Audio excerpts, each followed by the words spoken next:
बोलिए कृष्ण कन्हैया लाल की जय हो।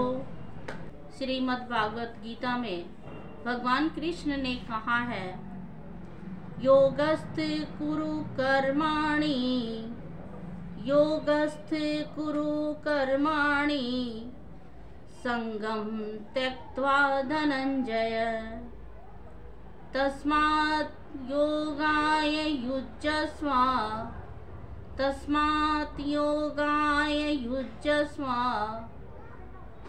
योग कर्मसु कौशलम। यही कहा है भगवान कृष्ण ने कि योग से कर्मों में कुशलता आती है। यानी हम भगवान के साथ योग लगाएंगे, उनका ध्यान रखेंगे और योग में रह कर के कर्म करेंगे तो हमारे कर्म स्वतः ही क्या होंगे, अच्छे होंगे और प्रेरणादायक होंगे और संसार में एकमात्र उदाहरण होंगे।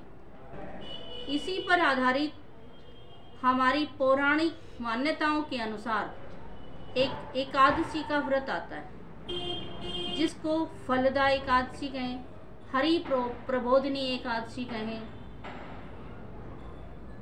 जिस मनोरथ का फल त्रिलोकी में न मिल सके, वह फल देवोत्थान एकादशी का व्रत करके वो फल हम प्राप्त कर सकते हैं। भगवान विष्णु ने भी, जगत के पालनहार ने भी आषाढ़ मास के शुक्ल पक्ष की एकादशी, जिसको देवशयनी एकादशी कहते हैं, उस दिन श्री हरि ने 4 मास के लिए योग निद्रा को धारण किया था और कार्तिक मास के शुक्ल पक्ष की देवोत्थान एकादशी को अपने शयन काल को पूर्ण करके योग निद्रा से जागते हैं। योग निद्रा अर्थात कर्म तो योग में करने ही चाहिए, निद्रा भी योग में करनी चाहिए। कर्म का योग के साथ बहुत गहरा संबंध है। योग का अर्थ होता है जोड़, संबंध। यानी हम प्रभु का स्मरण करते रहें, उनको याद करते रहें, काम करते रहें। जैसे कहते हैं, हाथों से कर लो घर का काम, मुख से बोलो सीताराम। हाथों से कर लो घर का काम, मुख से बोलो सीताराम। देखिए, हम घर का काम करें, चाहे हम कहीं रास्ते में सफ़र करें, हम भगवान का नाम लेते हुए काम कर सकते हैं। इससे ही हमारे कर्मों में कुशलता आती है। भगवान ने भी 4 मास के लिए योग निद्रा को धारण किया था। देखिए आप, कई बार ऐसा होता है, हम थोड़ी सी देर सोते हैं और हमारी नींद पूरी हो जाती है, और कई बार पूरी रात सो के भी हमारी नींद पूरी नहीं होती और थकान सी महसूस करते हैं।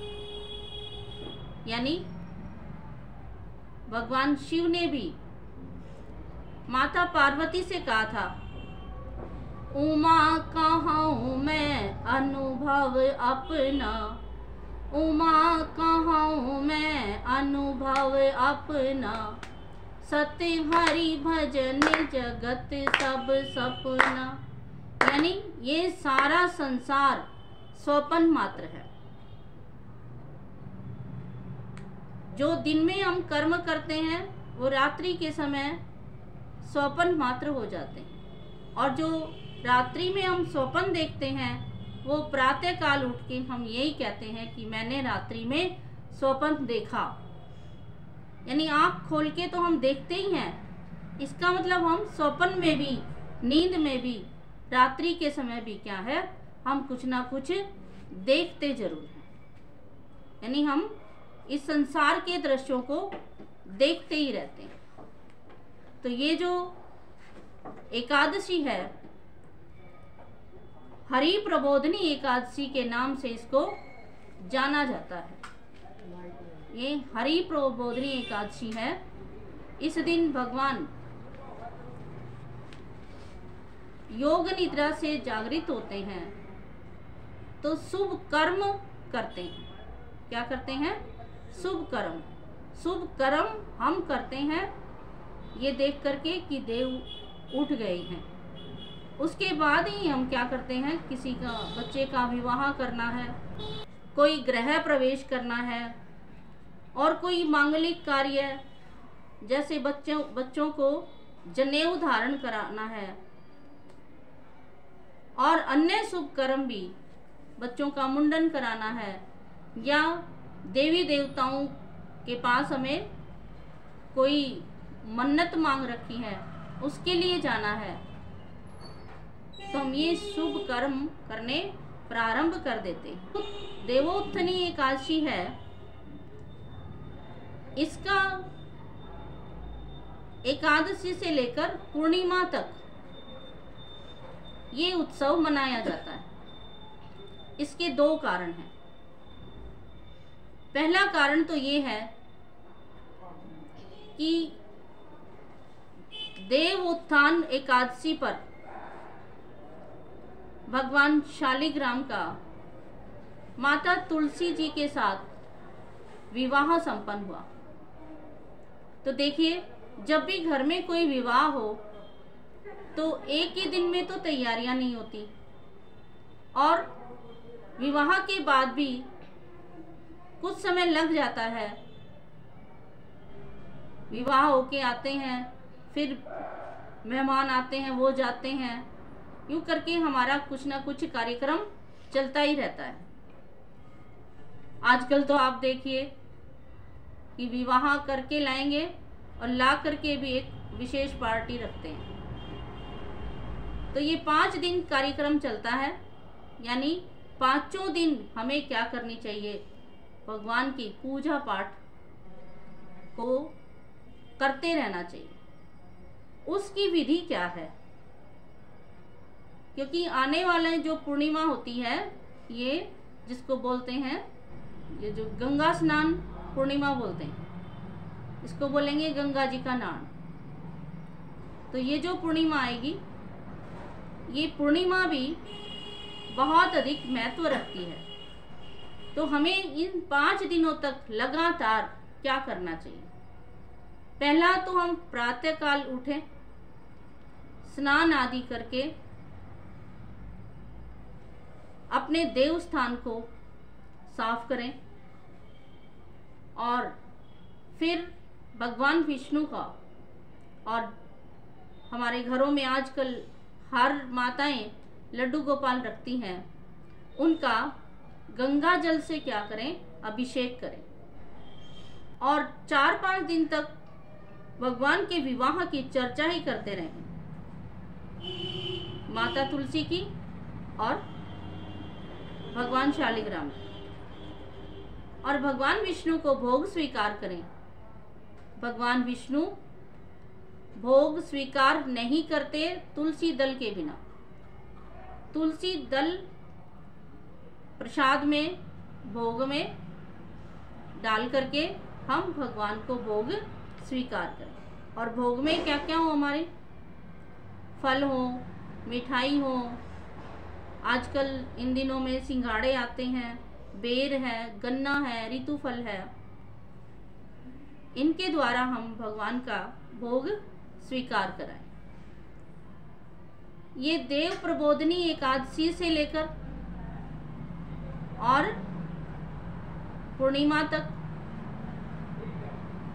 कहा जाता है कि एक पौराणिक कथा और आती है इसमें भीष्म पितामह है, जब कांटों की सैया पर थे, उस समय भीष्म पितामह उत्तरायण का इंतजार कर रहे थे। उत्तरायण आने पर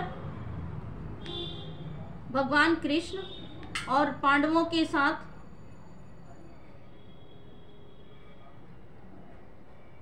जब भीष्म पितामह के सामने आते हैं और पांडवों के ये पूछने पर कि हमें वर्ण धर्म, राज धर्म, मोक्ष धर्म का ज्ञान दें, तो ये चर्चाएं, ये धर्म में उपदेश, ये धर्म में चर्चा 5 दिन तक चली थी। तो भगवान कृष्ण ने कहा था, मैं इन 5 दिनों को, इस धर्म में चर्चा के 5 दिनों को मैं भीष्म पंचक नाम से संबोधित, या ये संबोधन मैं इन दिनों को प्रदान करता हूँ। और इन भीष्म पंचक के दिनों में हमें हमेशा भगवान को याद करते रहना चाहिए। जैसे हवन भी करें तो हमें हवन में आहुति डालते हुए ओम विष्णवे नमः, ओम विष्णुणे नमः, ओम विष्णुणे नमः कह करके हमें हवन में आहुति प्रदान करनी चाहिए।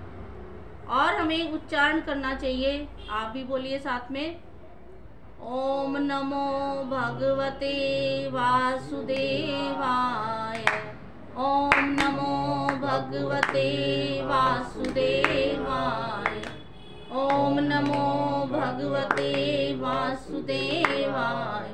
हमें इस मंत्र का भी लगातार जाप करना चाहिए। आप सबको तुलसी माता के बारे में पता ही है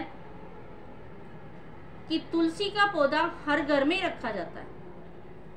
इससे पर्यावरण की शुद्धि तो होती ही है, साथ में ये हरियाली और समृद्धि का भी सूचक होती है। और माता तुलसी का भी हमें के सामने हमें दीपक भी जलाना चाहिए। और भी देव प्रबोधनी एकादशी पर भगवान विष्णु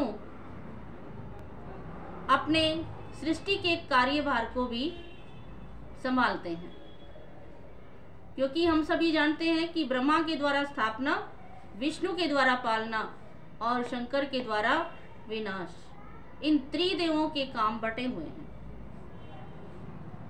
इसी तरह हम भी जो प्रातःकाल उठते हैं तो हम अपने कार्यभार को संभालते हैं, और भगवान विष्णु भी योग निद्रा से प्रबोधित होकर अपने सृष्टि के कार्यभार को संभालते हैं।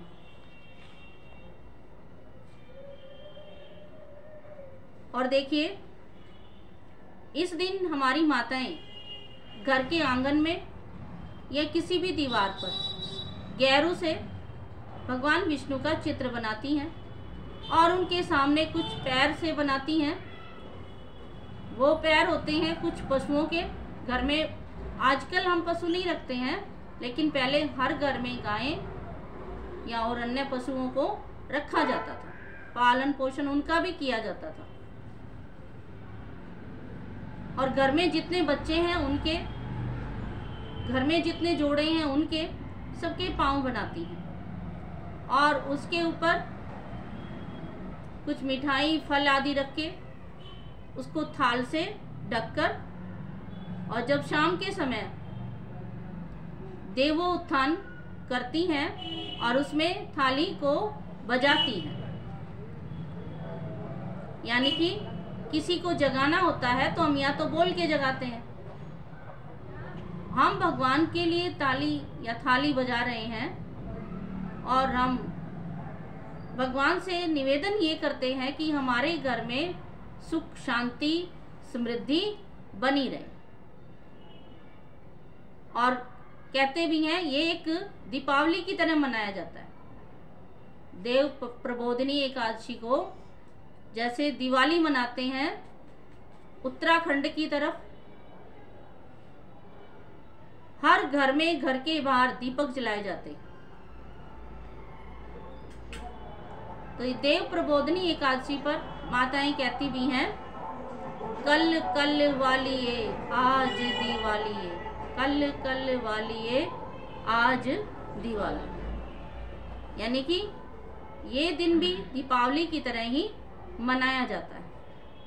तो हम भी भगवान का पूजन करें, माता तुलसी का पूजन करें, और पूजन करके अगर कोई मनोकामना है तो हम जरूर मनोकामना का निवेदन करें। मनोकामना का निवेदन करें, कैसे करें निवेदन बताओ? एक बुढ़िया माता थी। वो बुढ़िया माता हर रोज तुलसी माता पर जल चढ़ाती, दीपक जलाती और डिमांड करती थी बहुत लंबी चौड़ी, ये हो ये हो ये हो, ये मुझे ये मिले, सुख समृद्धि रहे, शांति रहे, पुत्र पौत्र हो, घर में सब कुछ हो।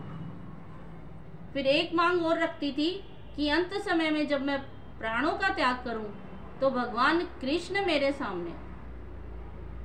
तो तुलसी मैया ने कहा भगवान कृष्ण को कि मैं सब कुछ प्रदान कर सकती हूँ, लेकिन मैं आपको इसके अंतिम समय पर कैसे दे सकती हूँ?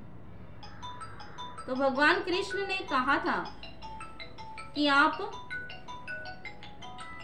ये मुझ पर छोड़ दें। तो जब उसका अंतिम समय आया और जब उसको ले जाने की तैयारी में थे, तो उसका इतना भार अधिक हो गया कि किसी से उठ ही नहीं पाई। तब भगवान कृष्ण एक वृद्ध ब्राह्मण का रूप धारण करके आते हैं और सबको कहते हैं कि रुको भाई, मैं इसके कान में कुछ कहूंगा तो ये उठ जाएगी, इसका वजन कुछ कम हो जाएगा। लोगों ने तो ये अंदाजा लगाया कि इसने पाप बहुत कर रखे हैं, उन पापों के कारण ही ये दशा है। भगवान कृष्ण वृद्ध ब्राह्मण के रूप में आए तो सब लोगों ने कहा कि भाई तुम भी ट्राई कर लो, कोई बात नहीं, आ जाओ। तो भगवान कृष्ण ने कान में जाकर उस बुढ़िया के कहा जो उसने मांगा था, तो उसका वजन हल्का हो गया। यानी कि इस दिन यदि हम या माता तुलसी से हम कुछ मांगते हैं तो हमें मिलता अवश्य है। यानी सबकी मनोकामनाओं को पूर्ण करने वाली तुलसी माता जी हैं। और इस दिन हमें तुलसी का पौधा भी दान करना चाहिए। अन्य दान पुण्य तो सभी माताएं भाई करते ही हैं, परंतु ये दान भी सबसे बड़ा दान है। भगवान विष्णु की पूजा इस दिन, विष्णु सहस्त्र नाम का उच्चारण इस दिन बहुत लाभकारी होता है। तो ये एकादशी हमें भक्ति प्रदान करती है, मुक्ति प्रदान करती है, सुख शांति प्रदान करती है और घर में सुख समृद्धि को लाती है। तो इसकी विधि क्या है? इस दिन यदि कोई निराहार रह के व्रत करता है या फिर एक समय भोजन करके, यानी एक समय फल खा के या फलाहार लेकर के करता है और अगले दिन भोजन ग्रहण करता है, तो उसे मोक्ष की प्राप्ति तो होती है, उसकी कई पीढ़ियों की मुक्ति हो जाती है और घर में समृद्धि का आना प्रारंभ हो जाता है। तो ये 5 दिन हम प्रतिदिन दीपक भी जलाएं, क्योंकि आप देखिए पूर्णिमा के दिन, जिसको गंगा स्नान या गंगा जी का नहान कहते हैं, उस दिन भगवान कृष्ण ने, भगवान शिव ने त्रिपुर नाम के असुर का वध किया था। भगवान शिव ने त्रिपुर नाम के असुर का वध किया था। तो ये पूर्णिमा कार्तिक मास की इस नाम से भी जानी जाती है और भगवान का नाम भी त्रिपुरारी उसी दिन से पड़ा था। हम तुलसी मैया को नमस्कार करते हैं। तुलसी महारानी नमो नमो, तुलसी महारानी नमो नमो, हरि की पटेरानी नमो नमो, हरि की पटेरानी नमो नमो। बोलिए कृष्ण कन्हैया लाल की जय हो, सांवरिया सरकार की जय हो। श्रीमन नारायण नारायण नारायण, बोलिए श्रीमन नारायण नारायण नारायण, श्रीमन नारायण नारायण नारायण, श्रीमन नारायण नारायण नारायण, भजमन नारायण नारायण नारायण। हरे कृष्ण कृष्ण कृष्ण हरे हरे, हरे Ram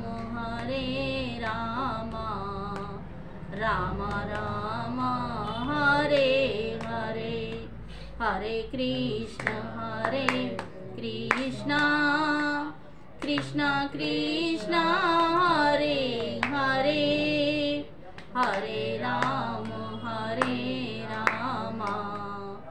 Ram Ram Hare Hare.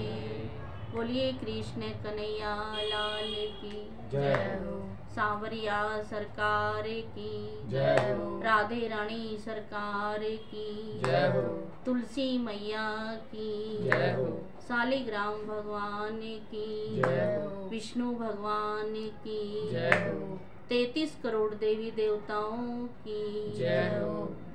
Please subscribe, like, and share.